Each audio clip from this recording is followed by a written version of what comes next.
Good morning all of you. मैं Ranjit Singh Gurugram teacher training college Chak 5 Belam Shri Vijaynagar के YouTube channel में आप सभी का स्वागत करता हूं। अपने विज्ञान के शिक्षण विषय जो है जीव विज्ञान उसका अध्ययन कर रहे थे। पीछे वाली वीडियो के अंदर अपने जीव विज्ञान शिक्षण का जो टॉपिक था शुरू किया हुआ था शिक्षण अधिगम सामग्री। शिक्षण में जो सामग्री सहायता के लिए अपने उपयोग में लेते हैं उसके बारे में अध्ययन चल रहा था अपना। तो शिक्षण सहायक सामग्री के अंदर अपने दो जो थी पूरी कर ली थी। इसके वर्गीकरण में अपने पढ़ा था भी 3 प्रकार के शिक्षण सहायक सामग्री उपयोग में लेते हैं बच्चों को शिक्षण करवाते समय। तो उसमें पहली थी श्रव्य सहायक सामग्री, ठीक है। उसके बारे में अपने अध्ययन कर लिया था, जिसको सिर्फ बच्चे सुनते हैं और मतलब उनकी जो ज्ञानेंद्रिय है कान उसका उपयोग करते हैं और शिक्षण में अपनी सहायता प्राप्त करते हैं। श्रव्य के अंदर अपने साधन जो थे वो पढ़ने के बाद फिर अपने दृश्य सहायक संसाधन पढ़ लिए थे।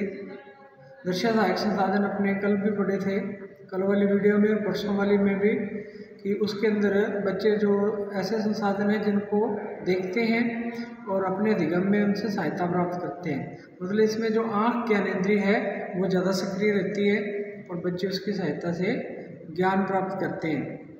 तो अब जो अपने आज शुरू करने जा रहे हैं तीसरा शिक्षण सहायक सामग्री है दृश्य श्रव्य सहायक सामग्री, जिसमें ऐसी शिक्षण सहायक सामग्री है जिसमें बच्चे उसको देखते भी हैं और सुनते भी हैं और अपने शिक्षण में उसमें सहायता प्राप्त करते हैं। तो आज का अपना जो टॉपिक है वो ये है कि ऑडियो विजुअल एड्स, ठीक है।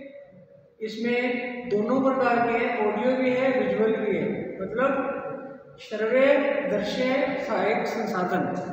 तो ये वो संसाधन है जिसमें बच्चे की दोनों ज्ञानेंद्रियां जो है सक्रिय रहती हैं। दोनों ज्ञानेंद्रियां मतलब कान और आँख, दोनों ज्ञानेंद्रियां सक्रिय रह करके शिक्षण में सहायता प्राप्त करती हैं।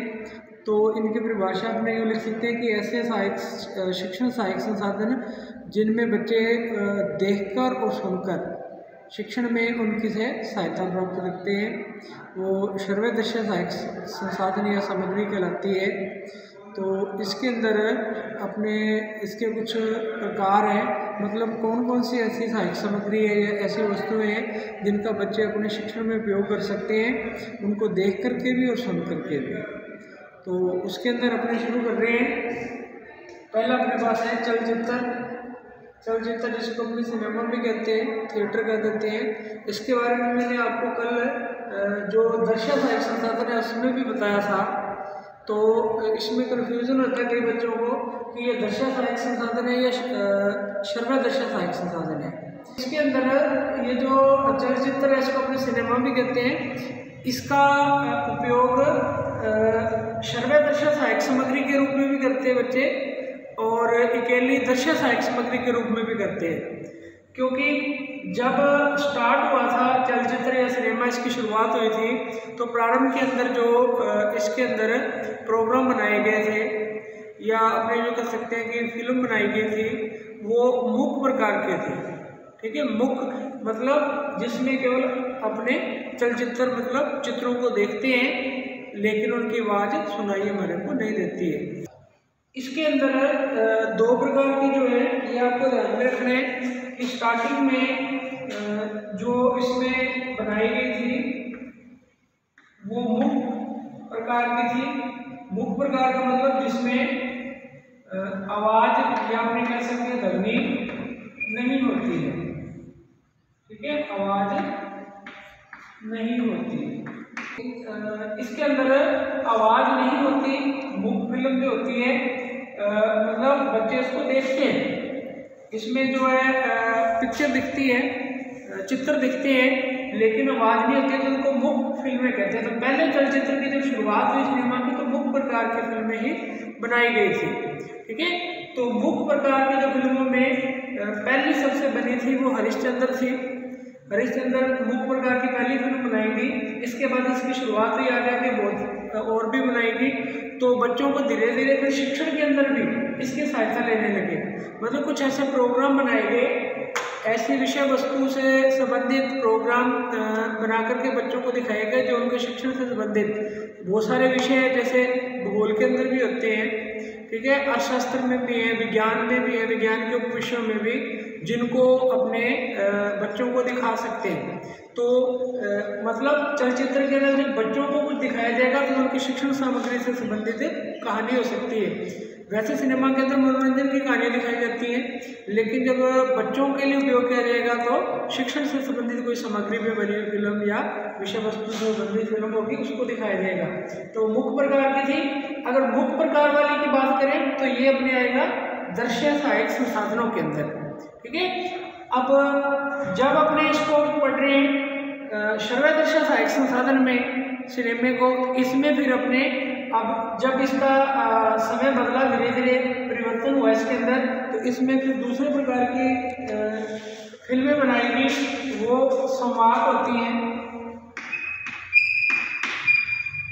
संवाद मतलब जिसमें ध्वनि भी होती है, मतलब आवाज भी होती है और चित्र भी दिखाई देते हैं, ठीक है। तो संवाद में दोनों चीजें होती हैं, आवाज भी सुनाई देती है और चित्र भी हमारे को दिखाई देते हैं। तो ये ध्यान रखना है। तो संवाद प्रकार की जो फिल्में दिखाई जाती है सिनेमा के अंदर, ठीक है, अब वर्तमान में जो चल रहा है, तो अब वर्तमान के अंदर ये साधन जो है श्रव्य दृश्य सहायक संसाधन माना जाता है चलचित्र या सिनेमा को। लेकिन जब इसकी शुरुआत हुई थी तब ये साधन दृश्य सहायक संसाधन था, श्रव्य दृश्य सहायक संसाधन नहीं था। तो ये ध्यान रखना, आपने दोनों में बताना है कि प्रारंभ के अंदर तो ये था दृश्य सहायक संसाधन, वर्तमान में इसका उपयोग किया जा रहा है श्रव्य दृश्य सहायक संसाधन के रूप में, ठीक है। तो अब संवाद फिल्मों की जब शुरुआत हुई तो सबसे पहले संवाद फिल्म जो मतलब बोलती फिल्म जिसको कह सकते हैं अपने, बनाई गई आलम आरा थी, उसकी शुरुआत हुई जब सबसे पहले। तो और मुख्य आपको मैंने बता दी हरिश्चंद्र थी। तो इन दोनों के बारे में आपने थोड़ा ध्यान रखना है। चलचित्र की बात जब करनी है तो इसको दृश्य सहायक संसाधन में भी बताना है, श्रव्य दृश्य सहायक संसाधन में भी बताना है। आज अपने पढ़ रहे हैं श्रव्य दृश्य सहायक संसाधन, तो इसके अंदर चलचित्र या सिनेमा का उपयोग करते हैं। वैसे तो जो थिएटर या सिनेमा हॉल होता है उसके अंदर जो स्क्रीन लगी होती है उसका आकार बहुत बड़ा होता है, लगभग 35 mm की होती है वो। लेकिन विद्यालयों के अंदर इतनी बड़ी स्क्रीन का उपयोग नहीं कर सकते। अगर विद्यालयों के अंदर चलचित्र का उपयोग करना है तो उसमें 16 mm की जो है लगाई जाती है स्क्रीन बच्चों को दिखाने के लिए, ठीक है। तो छोटे आकार की बना करके, मतलब थिएटर हॉल या सिनेमा हॉल स्कूलों के अंदर भी छोटे रूप में तैयार करके बच्चों को शिक्षण में उसकी सहायता दी जा सकती है। या बच्चों को सिनेमा हॉल में कभी ले जाकर कोई ऐसी फिल्म बनाई गई है जो सामाजिक समस्या से संबंधित है, या रूढ़िवादिता को दूर करने से संबंधित है, या कुरीतियों को दूर करने से संबंधित है, जिससे बच्चों को शिक्षण में भी कोई सहायता मिल सकती है। या बच्चों के शिक्षण विषय या विषय वस्तु से संबंधित कोई मैटर तैयार किया गया है तो उसको अपने चलचित्र के रूप में भी दिखा करके बच्चों को उनके ज्ञान में बढ़ोतरी कर सकते हैं। तो बच्चे जब चलचित्र के द्वारा किसी विषय वस्तु को देखते हैं तो उनकी दोनों ज्ञानेंद्रिय सक्रिय होने के कारण उनको समझने में आसानी रहती है और वो कम समय में अधिक ज्ञान को प्राप्त कर सकते हैं, ठीक है। तो ये चलचित्र या सिनेमा है, सबसे महत्वपूर्ण मैंने मान सकते हैं कि, और वर्तमान समय में, ठीक है, चलचित्र या सिनेमा का उपयोग जो है धीरे धीरे घट रहा है, कम हो रहा है, क्योंकि वर्तमान में आजकल टेक्नोलॉजी बढ़ने के कारण मोबाइल के अंदर भी और घरों के अंदर जो है LED सिनेमा का रूप ले चुकी है।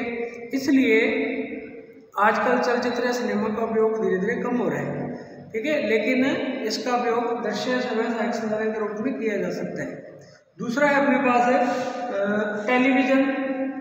टेलीविज़न जो है ये चलचित्र का छोटा रूप है, अपने कह सकते हैं कि इसको घरों के अंदर अपने जब चलचित्र या थिएटर की शुरुआत हुई थी उसके बाद धीरे धीरे टेलीविज़न की शुरुआत बढ़ी, टेलीविज़न का घरों में उपयोग बहुत होने लगा।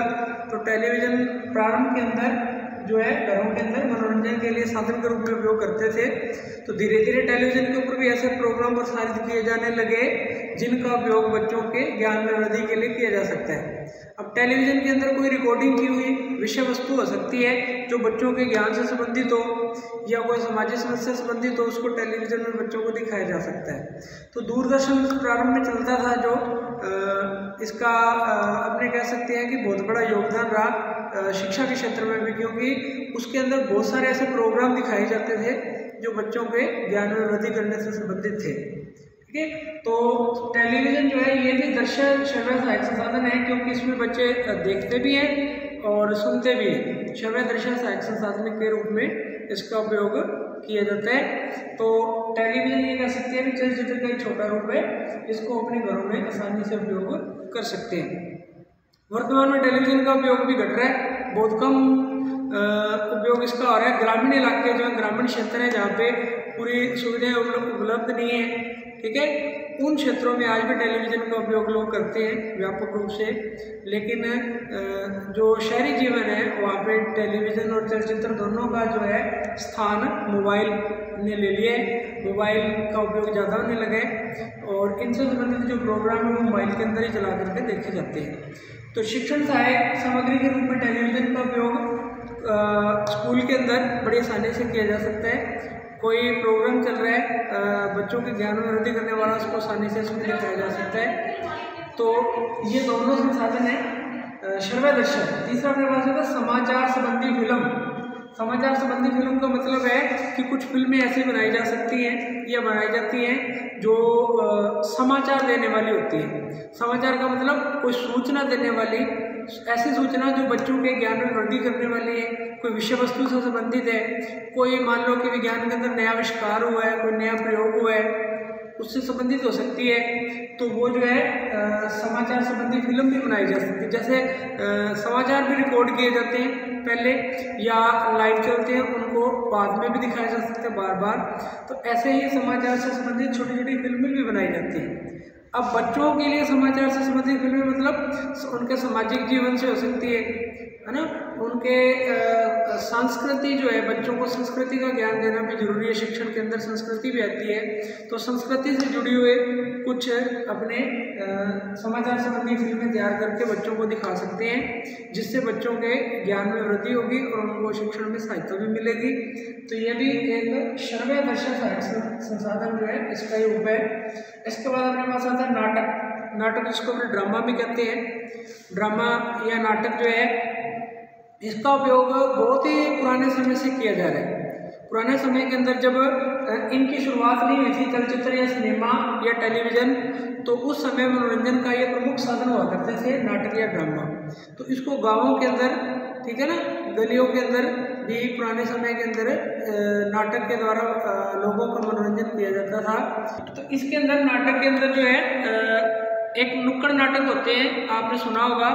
तो गांवों के अंदर पुराने समय से ये नुक्कड़ नाटक जो है इसकी प्रथा प्रचलित है कि कोई भी सांस्कृतिक या मनोरंजन से संबंधित, ठीक है, कोई बात या आपने कह सकते हैं कोई सामाजिक कुरीति से संबंधित बात के बारे में बताना है, ठीक है, या किसी की वीरता के बारे में, पन्नादाया जैसे, तो इनके बारे में बताने के लिए नुक्कड़ नाटक जो है वो गांवों के अंदर लोगों को इकट्ठा करके दिखाए जाते हैं, जिससे लोगों का मनोरंजन भी होता है और सामाजिक कुरीतियाँ भी दूर होती हैं और उनके ज्ञान में वृद्धि भी होती है। ठीक है, तो नाटक जो है, ड्रामा जो है, इसका बच्चों के जीवन में बहुत बड़ा योगदान है उनके सहशैक्षिक गतिविधियों का विकास करने के लिए। सहशैक्षिक गतिविधियों के अंदर ही ये नाटक बच्चों को स्कूल के अंदर करवाए जाते हैं। सहशैक्षिक गतिविधि का एक प्रकार है ये। इसके अंदर जब बच्चे समय नाटक को तैयार करते हैं या प्रदर्शित करते हैं तो उनके अंदर उनकी कला जो है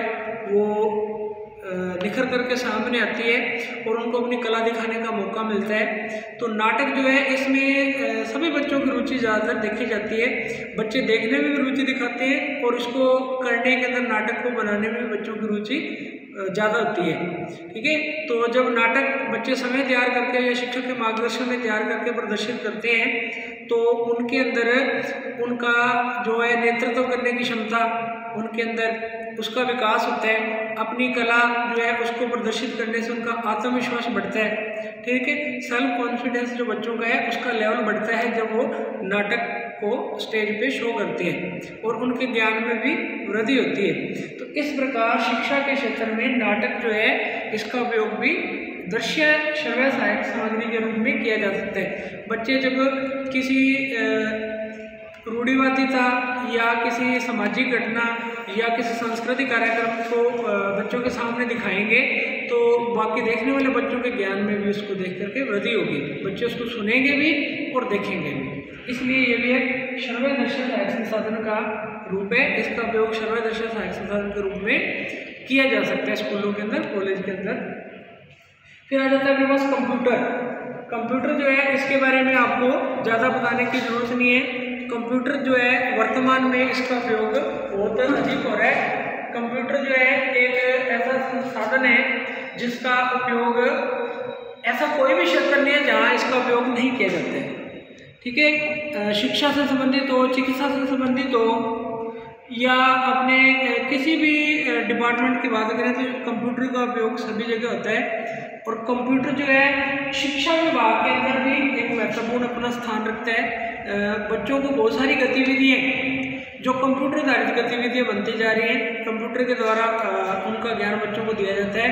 तो ये एक विषय भी है कंप्यूटर, ऐच्छिक विषय के रूप में कंप्यूटर एप्लीकेशन जो है बच्चे उसको विषय के रूप में भी लेकर के उसका ज्ञान प्राप्त करते हैं।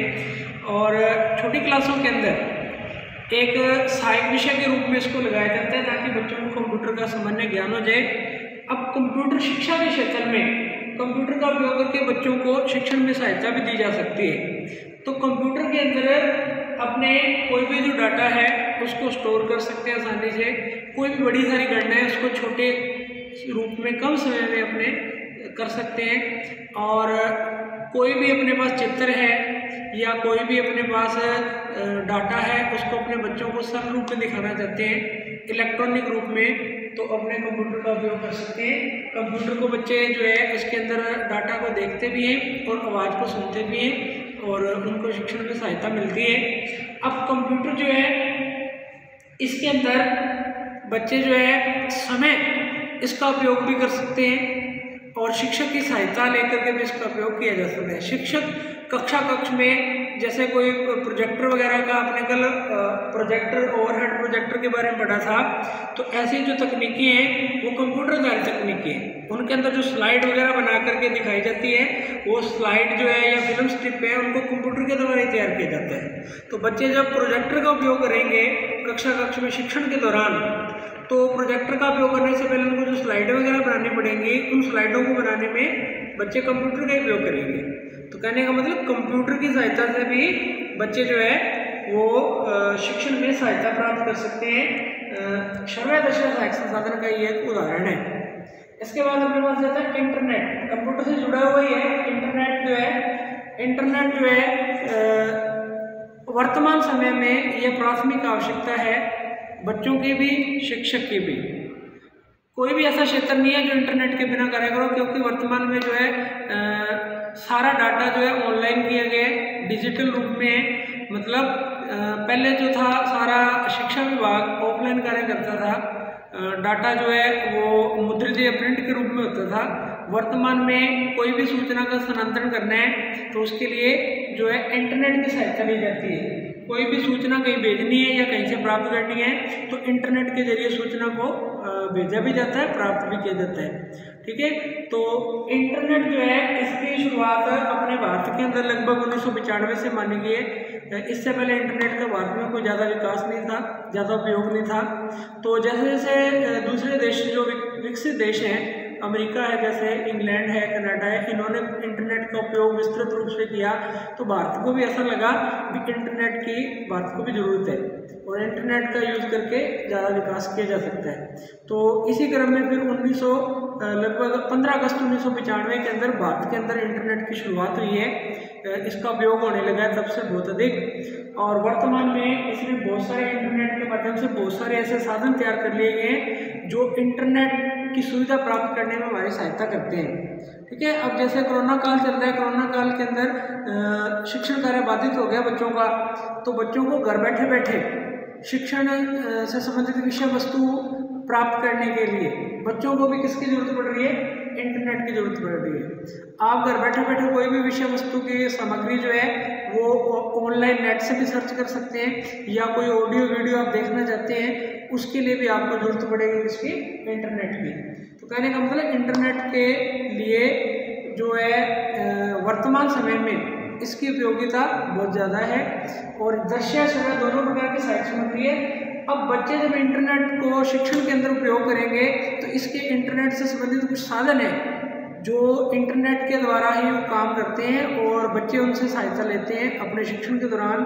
तो इंटरनेट से जुड़े हुए साधन है, जैसे के अंदर आपने इसका उपयोग सभी ने किया होगा, तो इसको इलेक्ट्रॉनिक मेल्स भी कहते हैं। इलेक्ट्रॉनिक मेल का मतलब है कि अपने कोई भी सूचना, कोई भी डाटा एक से दूसरी जगह ट्रांसफर करना चाहते हैं, मतलब भेजना चाहते हैं या कहीं से प्राप्त करना चाहते हैं, तो उसको अपने जो है ईमेल के द्वारा डाटा को एक से दूसरी जगह आसानी से कंप्यूटर की सहायता से भेजा जा सकता है।